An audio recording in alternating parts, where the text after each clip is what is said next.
You're not actually seeing the world. You're seeing your version of it, shaped by past wounds, unconscious fears, and projections into the future from unresolved hurts.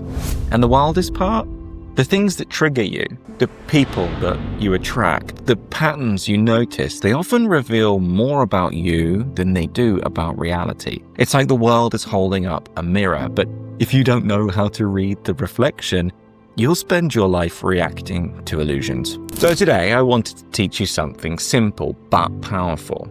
And that's how to spot your mental filters and start seeing clearly again. You see, perception is a mirror. Every moment your brain is filtering reality through a personal lens. That's not because you're broken, but that's because how humans survive. We evolved to notice threat, confirm bias, predict outcomes. We literally fill in the gaps of what we think is there, and then we believe the version that we've constructed is objective truth. But it's not. It's just familiar. It's rehearsed. You don't see reality, you see a guess shaped by your past. Think about it. Two people can walk into the same room, hear the same tone of voice, and come away with completely different stories. One hears rejection, the other hears indifference. One sees confrontation, and the other sees honesty. What changed? Well, it wasn't reality, it was their lens. And the tricky part is we don't actually see the lens, we just see through it. That's why someone who annoys you actually might be holding up a mirror showing you a part of yourself that you've suppressed or exiled. Someone's too loud? Well, maybe you weren't allowed to take up space as a child, and this is a part of yourself that you've repressed and rejected and are now rejecting in them. Someone's super confident that we then judge as arrogant? Well, in fact, maybe they just reflect a version of you that you've buried and rejected. Even the people we admire, they often embody unlived parts of us, just waiting to come online. So the question isn't just, what am I seeing? It's, why am I seeing it this way? If we ask this question, we're going to learn a lot about ourselves, because the lens we forget we're wearing, well, it shapes everything and has been shaping everything. And what you focus on grows. Here's something else to understand. Your brain is a pattern machine. It filters, sorts, and reinforces what it already believes. Now, if you've been hurt, it scans for those signs of betrayal. If you've been dismissed, it looks for proof that you don't matter. If you've been abandoned, it's constantly searching for signs people are pulling away. Now, that's not because that's true, but that's because your nervous system has learned to anticipate that version of the world. Your lens becomes a loop on repeat, and that loop becomes your reality. This is why some people can live in a state of constant tension, while others walk through the exact same world and find peace. It's not actually about what's happening objectively. It's about what you're scanning for through those lenses.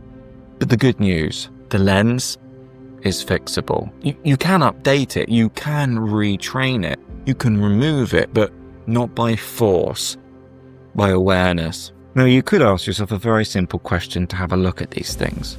What is it that I'm constantly bracing for? What is it that I'm expecting or anticipating to happen? Why can't I settle into this moment? These questions won't fix your life overnight, but they will start revealing the code that you've been running.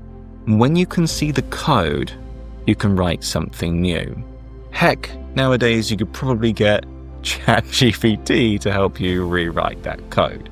But all jokes aside, clear seeing is a spiritual practice. In yoga, there's a word for this clarity, and it's called viveka. Viveka means discernment.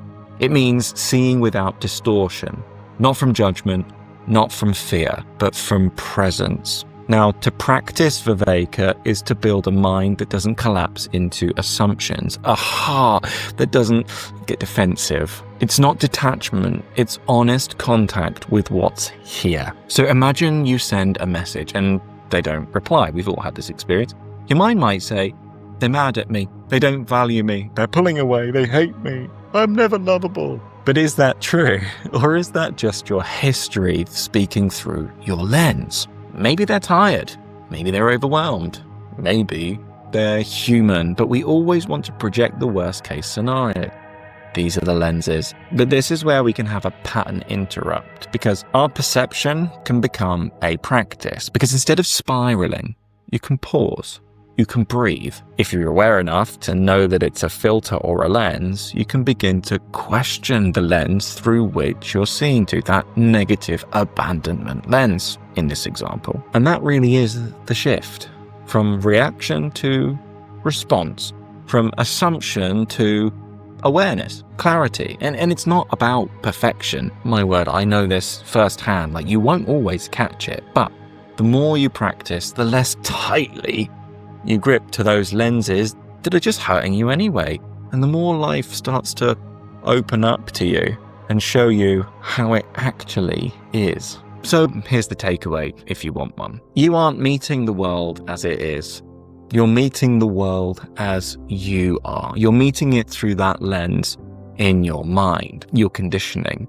And the clearer those lenses become, the less life feels like a series of threats, and the more it starts to feel like an open conversation, a co-creation, perhaps. So next time you're triggered or lit up or confused by something out there, why not ask, what is this showing about me? Just that one question is a massive doorway into your own conditioning. And if you want to actually practice that kind of clarity, just think about it. Sadhana is one of the most powerful ways that I know. It builds prana, energy. It quiets the noise. It helps you shift the lenses from within. And we created a 7-day spiritual growth accelerator course to help you start. And you can begin that anytime. And the link for that is down below. But if you're ready to go deeper, our membership offers a step-by-step structure for your inner freedom, so that you're not walking this path alone. And if this video stirred something in you, if you're starting to sense that there's more to who you are than thoughts, feelings, triggers, then this next video is where you should go.